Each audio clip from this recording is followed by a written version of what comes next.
Good morning, everyone. My name is Cristina Semeraro. I am a PhD candidate in the Department of Educational Science, Psychology, Communication in University of Bari. And my colleague, Pasquale Musso, he is an assistant professor in the same university. And we will discuss regarding the characteristic of students' INVALSI performance and school assessment. School assessment in terms of teaching, grading. In particular, we wonder which cognitive measure in terms of general cognitive abilities as a fluid and crystallized intelligence could predict these academic results and therefore improve our knowledge about their validity. Yes. Teacher grading is an important feature in student-teacher relationship and it has a crucial impact on students, both in emotional and motivational factor for students, but also for his or her family. Given the importance of the impact of this factor, we asked what does teacher's assessment reflect in terms of student skills. Yes. At a different level of assessment and with other aims, the INVALSI data represent more standardized measure of student knowledge and skills. The literature suggests that one way to study teacher evaluation is to compare their grade with the student score and standardized test as INVALSI test. But this comparison is really problematic because the teacher evaluation is a multidimensional, multi-purpose measure. For example, linked to a relationship processes in classroom and not only to acquired knowledge. And the results of INVALSI tests are a flat monodimensional and subject-specific measure, although the aims to reflect the fundamental competence for school learning for different disciplinary as well as for life, citizenship and or work. Thus, the really question is not related to the distance between the teacher evaluation and the score in standardized tests, but rather from what each of them is characterized by. So to advance the literature, we linked this issue to well-known studies that show how fluid intelligence and crystallized intelligence are important predictors of academic achievement. Teachers often comment on studies saying she is smart, and this represents a feature of fluid intelligence. Or teacher says she has a good background knowledge, and this represents a feature of crystallized intelligence. So, in psychometric tradition, fluid intelligence is defined as the capacity to reason and resolve novel problems, independent of any knowledge from past, such as concept formation, classification, generation, and testing hypotheses, problem solving, and so. Conversely, crystallized intelligence represents past academic performance related to specific subject domain, such as reading comprehension or vocabulary or math ability. The crystallized intelligence defined by pathways also including different ability, different reading, vocabulary and calculation skills. So fluid and crystallized standardized tests are designed to detect student competence in the most neutral and objective way as possible. So our study is a two-way longitudinal study, and with testing the causal relation between fluid and crystallized intelligence and academic achievement. Academic achievement measured with INVALSI test and teacher grading. So we evaluated this association of fluid intelligence, crystallized intelligence on academic achievement to better explore their characteristics. So this is our theoretical model. Literature suggests that fluid intelligence and crystallized, fluid intelligence and crystallized intelligence predict academic achievement for reading and mathematics. As we said, the INVALSI test try to better catch general competence useful for future learning and life. From this point of view, we expect that INVALSI data will be more related to fluid intelligence than teacher grading. That theoretical is more by effective relational matches that we did not consider in this work. As far the crystallized intelligence, that is the past academic knowledge, we expect that impact both INVALSI test and teacher rating in the same way. So, our general purpose was to better understand the characteristic of students' INVALSI test and school achievement in terms of teacher evaluation. Specific aim regard the effect of fluid and crystallized intelligence at the first year on students' INVALSI performance and school achievement at the third year, respectively.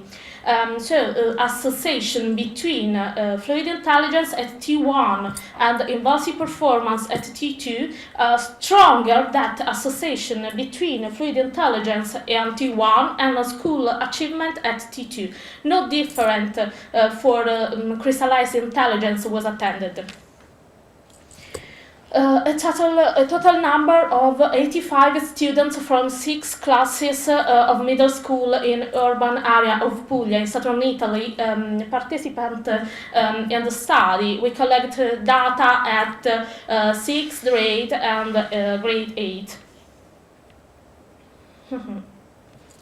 So in Italy, we contacted the school principals and teachers, and written consent from parents, students. All students tested in one collective session, and in T1 represented the first data collection. At the beginning, the first year of middle school, and we evaluated fluid intelligence, reading comprehension, and mathematics achievement. And T2 represented the last data collection at the end of the third year of middle school, and we evaluated INVALSI data and teacher assessment.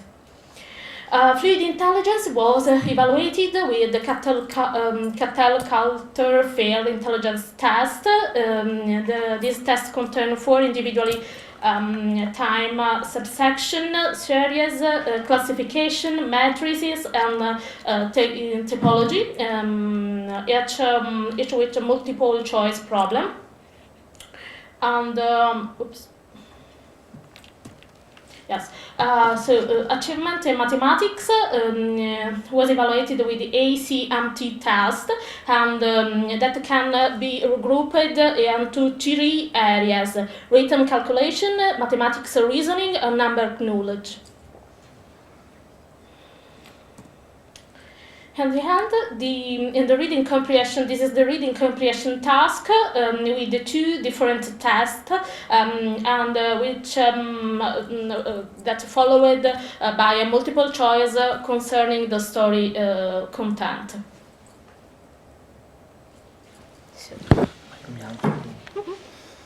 I try to speak illustrating the different figure. So to analyze, to test our theoretical model, you use the structural equation modeling. It is a kind of approach that give us capable to analyze all the variables together and to understand the unique role of each variable linked to the other variables.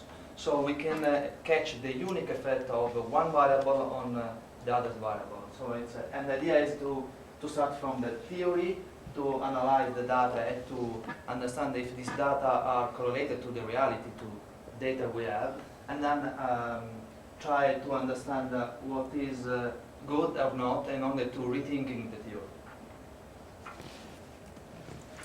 This is the results of the structural equation modeling. As you can see, we hypothesized that this coefficient was different from that, and in reality, we have no effect of the fluid intelligence on school achievement as evaluated by teachers. It's surprising for us because we expected a different, a statistical significant difference between these coefficients, but not this kind of effect, no effect between the fluid intelligence and the school achievement rated from teachers. And otherwise, all of these standardized coefficients are not statistically different. So the impact of this kind of statistical coefficient on university performance and school achievement are the same. So the results, in a very brief way, is that the past academic performance intended like crystallized data impact both INVALSI performance and school achievement in the same way, but the fluid intelligence impacted this kind of results in a different way.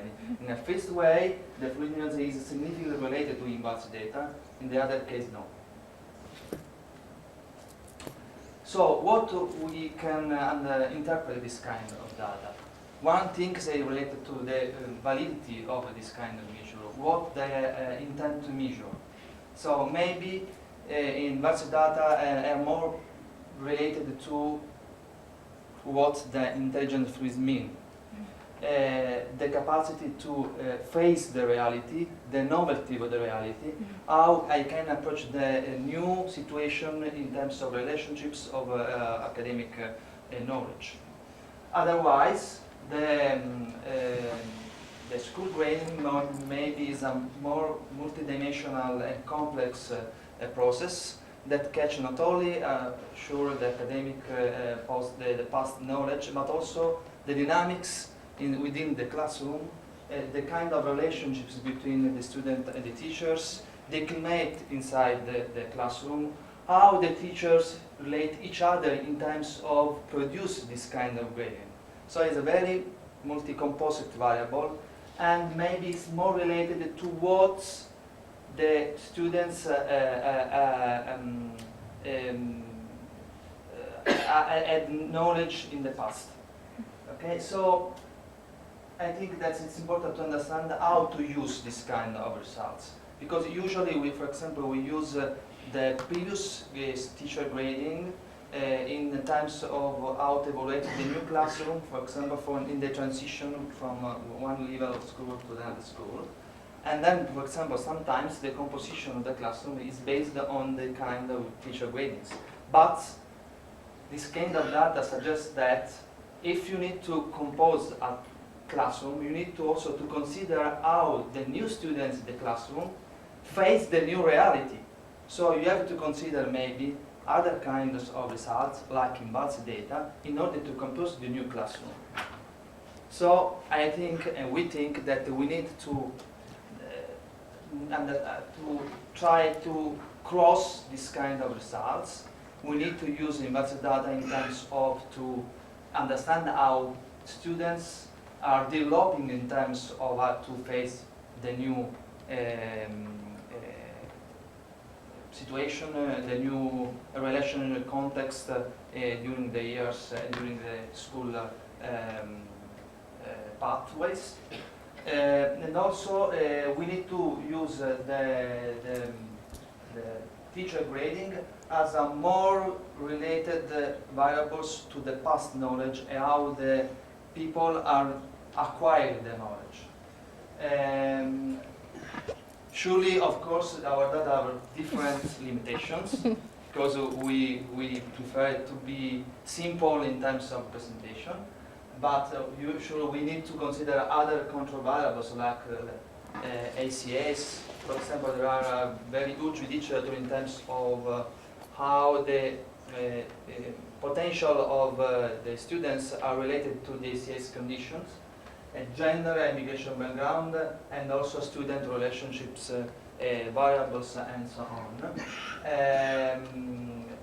Other factors should be taken into account to better define the characteristics of validity of both industry data and teaching evaluation, like student-teacher relationships, also the dynamics between teachers and the teacher and the principal, for example. Other subject domains should be considered. For example, we consider only mathematics and Italian, but we need to consider also the new technology knowledge, the second language knowledge, and so on. And also, maybe we need, if we can have a huge sample, multi-level analysis to understand how the classroom composition, the school context can impact this kind of results. And some other ideas is that maybe the aim of the school in terms of national education is to develop general abilities such as formulating hypotheses, creating ideas, solving problems, not only to transfer knowledge. And it is important to have tools like INVALSI data capable of effectively measuring these abilities. INVALSI data seem to better match this need. So maybe we need to extend the INVALSI procedure to various subjects and to all school grades. Maybe it can be important because, for example, we have the possibility to analyze only 2 time points.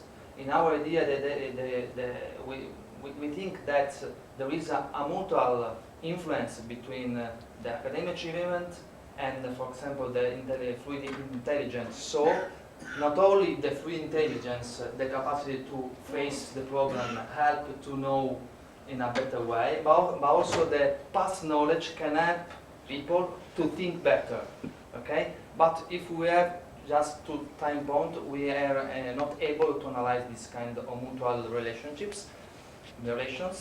If we could have different relations in different years, we could analyze this kind of mutualism. For example, if we have 3 time points, we are able to analyze how INVALSI data can predict also the fluid intelligence. To think to mix a form of marks that partially take into account the INVALSI results, maybe to give a kind of general evaluation of the students in terms also the INVALSI data, so we can mix this kind of marks. Maybe we can have 20% related to INVALSI data and the others related to the teachers' marks, and to take INVALSI data into consideration in educational guidance aid processes. So in terms of vocational processes during the transition from the middle school to higher school or from the higher school to university, we think that we need to consider INVALSI data in terms of how people can better face the novelty of the new situation. Thank you for your attention.